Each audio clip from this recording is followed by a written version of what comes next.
काही गोष्टीचा आनंद घेण्यासाठी तुम्हाला प्रत्यक्ष तिथे उपस्थित राहावं लागतं. आज मी उपस्थित आहे, मी आनंद घेतो.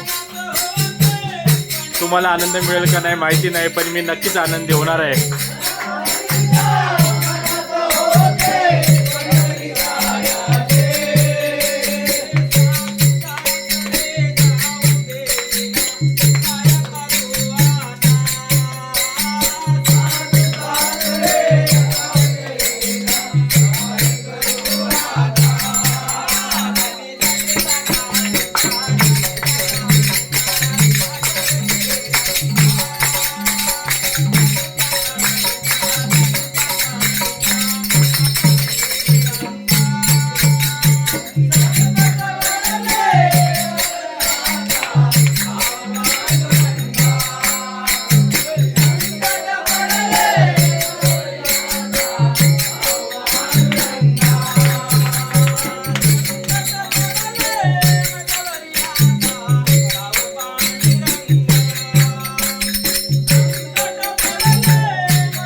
पदराला धरू नको, मस्करी करू नको.